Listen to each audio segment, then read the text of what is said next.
Why you keep falling for potential and not reality? Have you ever loved somebody's future more than you loved their present? Welcome. Sit down. Let's talk about the quiet trap of falling in love with who someone could be instead of who they truly are today. We don't fall for potential because we're naive.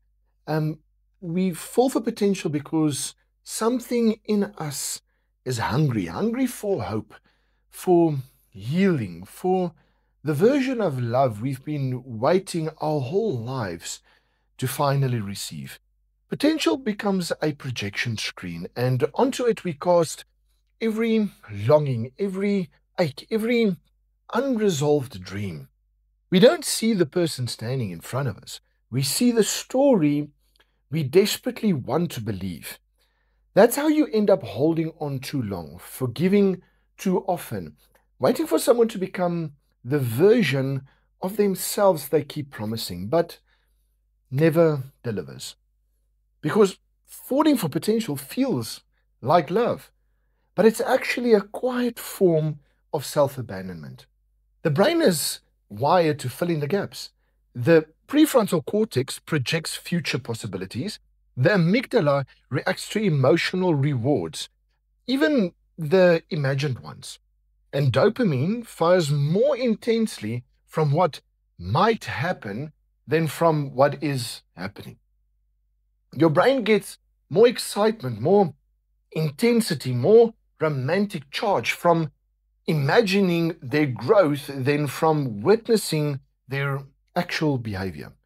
Attachment wounds amplifies this. If you grew up craving consistency or waiting for someone to show up for you, your brain becomes hypersensitive to promise, to potential, to any sign of maybe this time will be different.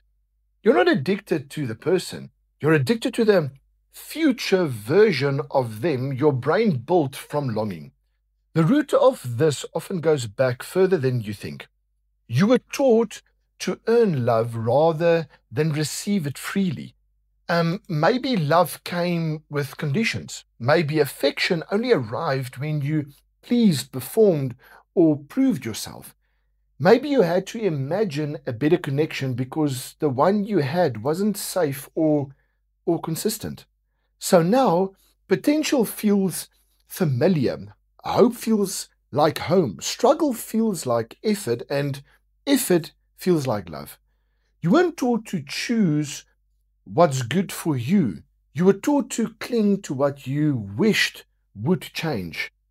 You fall for potential not because you're broken, but because your nervous system learned that longing feels safer than trusting. You've lived the story more than once. You meet someone who speaks beautifully about who they want to become. Their words inspire you. You start supporting a transformation they haven't even begun.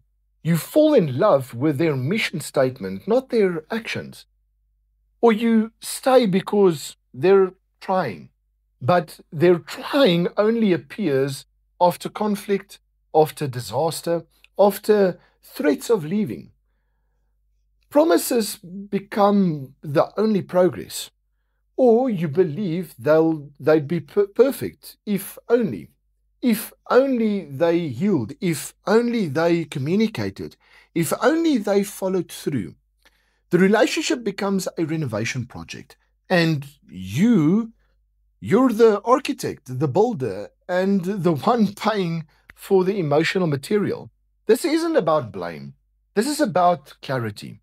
You're not weak for loving someone's potential. You're human. You're hopeful. You're wired to believe in growth and redemption. But your life becomes smaller when you wait for someone else to expand. You deserve a relationship rooted in reality, not imagination, in reciprocity, not projection, in shared effort, not one sided dreaming. Love shouldn't require you to hold your breath. So here's what you can do: name the gap, Write down who they are today versus who you imagine they could become. Seeing it on paper breaks the illusion. Track action, not promises. If behavior doesn't match intention, that's your answer. Ask what you're trying to fix. Often it's old wounds resurfacing, not the person in front of you. Choose what chooses you.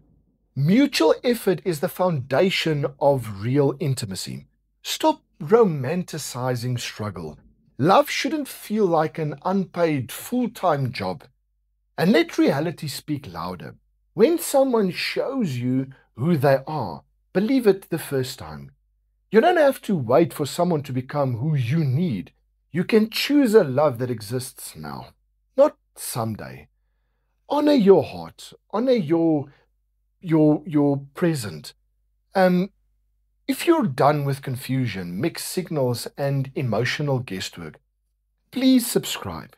Every day we break down the psychology behind love, behavior, and connection so you can stop settling for potential and start choosing reality. Subscribe, stay sharp, and level up how you love.